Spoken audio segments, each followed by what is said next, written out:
Jaundice ಅಂದ್ರೆ ಏನು, ಅದರಿಂದ ಬರುವಂತ ಸಿಂಪ್ಟಮ್ಸ್ ಅಥವಾ ಸೈನ್ಸ್ ಏನು? ಜಾಂಡಿಸ್ ಅಂದ್ರೆ ಸಾಮಾನ್ಯವಾಗಿ ಕಣ್ಣು ಹಳದಿ ಆಗೋದು ಅಥವಾ ಯೂರಿನ್ ಹಳದಿ ಆಗೋದು. ಕೆಲವೊಮ್ಮೆ ಜಾಂಡಿಸ್ ಪ್ರಮಾಣ ಏನಾದರೂ ಜಾಸ್ತಿ ಆಯ್ತು ಅಂದ್ರೆ, ಬ್ಲಡ್ ಅಲ್ಲಿ ಬಿಲಿರುಬಿನ್ ಪ್ರಮಾಣ ಏನಾದರೂ ಜಾಸ್ತಿ ಆಯ್ತು ಅಂತಂದ್ರೆ ಪೂರ್ತಿ ಮೈಯೆಲ್ಲ ಹಳದಿ ಕಾಣಿಸೋ ತರ ಸಿಂಪ್ಟಮ್ಸ್ ಇರ್ತವೆ. ಸೊ ಜಾಂಡಿಸ್ ಆಗ ಕಾರಣಗಳೇನು? ಮೋಸ್ಟ್ ಕಾಮನ್ಲಿ ಒಂದು ಇನ್ಫೆಕ್ಷನ್ ಅಂದ್ರೆ ವೈರಲ್ ಇನ್ಫೆಕ್ಷನ್, ವೈರಲ್ ಹೆಪಟೈಟಿಸ್ ಅಂತ ಕರಿತೀವಿ ನಾವು. ಲಿವರ್ಗೆ ಎಫೆಕ್ಟ್ ಆಗುವಂತ ವೈರಸ್, ಸಾಮಾನ್ಯವಾಗಿ hepatitis A, hepatitis B, C, D ಅಥವಾ ಇ ಇನ್ಫೆಕ್ಷನ್ ಆದ್ರೆ ಜಾಂಡಿಸ್ ಆಗ್ಬಹುದು. ಒಂದು ಸೆಕೆಂಡ್, ಎಲ್ಲಾದ್ರೂ ಬೈಲ್ ಡಕ್ಟ್ ಅಲ್ಲಿ ಏನಾದ್ರೂ ಅಬ್ಸ್ಟ್ರಕ್ಷನ್ ಇತ್ತು ಅಂತಂದ್ರೆ, ಅಂದ್ರೆ ಈ ಬೈಲ್ ಲಿವರ್ ಇಂದ ಬರುವಂತ ಬೈಲು ಇಲ್ಲಿ ಏನಾದ್ರೂ ಬ್ಲಾಕ್ ಆಯ್ತು ಅಂತಂದ್ರೆ ಪಿತ್ತ ನಳಿಯಲ್ಲಿ, ಸ್ಟೋನ್ ಇಂದನೂ ಇರಬಹುದು, ಕ್ಯಾನ್ಸರ್ ಇಂದನೂ ಇರಬಹುದು, ಗಡ್ಡೆ ಗಂಟಿಂದನೂ ಇರಬಹುದು ಅಥವಾ ಊತದಿಂದನೂ ಇರಬಹುದು. ಆತರ ಏನಾದ್ರೂ ಬ್ಲಾಕ್ ಆಗ್ಬಿಟ್ಟು ಜಾಂಡಿಸ್ ಆಗ್ಬಹುದು. ಮೂರನೇದು ಕೆಲವೊಂದು ಟಾಕ್ಸಿನ್ಸ್. ಅದರಲ್ಲಿ ಮೋಸ್ಟ್ ಕಾಮನ್ ಟಾಕ್ಸಿನ್ ಅಂದ್ರೆ ಆಲ್ಕೋಹಾಲ್, ಅತಿಯಾದ ಮದ್ಯಪಾನ ಅಥವಾ ಸುಮಾರು ದಿನದಿಂದ ಮದ್ಯಪಾನ ಮಾಡಿ ಲಿವರ್ ಸೆಲ್ಸ್ ಏನಾದ್ರೂ ಡ್ಯಾಮೇಜ್ ಆಗಿತ್ತು ಅಂದ್ರೆ ಅದರಿಂದನೂ ಜಾಂಡಿಸ್ ಆಗ್ಬಹುದು.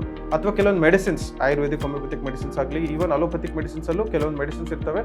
ಲಾಂಗ್ ಟರ್ಮ್ ತಗೊಂಡ್ರೆ, ತುಂಬಾ ಜಾಸ್ತಿ ದಿನ ತಗೊಂಡ್ರೆ ಅದರಿಂದನೂ ಸಹ ಜಾಂಡಿಸ್ ಆಗ್ಬಹುದು. ಅದರಿಂದ ಆಗುವ ದುಷ್ಪರಿಣಾಮಗಳೇನು? ಜಾಂಡಿಸ್ ಯೂಶಲಿ ಆದ್ರೆ 90% ಆಫ್ ದ ಟೈಮ್ ಅದು ವಿತೌಟ್ ಎನಿ ಟ್ರೀಟ್ಮೆಂಟ್ ಅಥವಾ ಬರೀ ಸಪೋರ್ಟಿವ್ ಟ್ರೀಟ್ಮೆಂಟ್ ಇಂದ್ರೆ ಸೆಟಲ್ ಆಗುತ್ತೆ. ಇನ್ ಕೆಲವೊಮ್ಮೆ 10% ಆಫ್ ದ ಟೈಮ್ ಜಾಂಡಿಸ್ ಇಂದ ಕೆಲವೊಮ್ಮೆ ಲೈಫ್ ಥ್ರೆಟನಿಂಗ್ ಕಂಡೀಷನ್ಸ್ ಆಗ್ಬಹುದು. ಲೈಕ್ ಹೆಪಾಟಿಕ್ ಎನ್ಸೆಫಲೋಪತಿ ಅಂತ ಕರಿತೀವಿ. ಜಾಂಡಿಸ್ ಇಂದ ಪೇಷಂಟ್ ಗೆ ಕೋಮಾ ಸ್ಟೇಜ್ ಅಲ್ಲೂ ಹೋಗಬಹುದು. ಜಾಂಡಿಸ್ ಪ್ರಮಾಣ ಜಾಸ್ತಿ ಆದಾಗ GI ಬ್ಲೀಡ್ ಅಂತ ಕರಿತೀವಿ ನಾವು. ಅಂದ್ರೆ ಬ್ಲಡ್ ವಾಮಿಟಿಂಗ್ ಆಗಲಿ, ಮೋಷನಲ್ ರಕ್ತ ಹೋಗೋದಾಗ್ಲಿ ಅಥವಾ ಎಲ್ಲೇ ಪ್ರಿಕ್ ಆದ್ರೆ ಅಲ್ಲಿ ಬ್ಲೀಡಿಂಗ್ ಆಗೋ ಚಾನ್ಸಸ್ ಇರ್ತವೆ.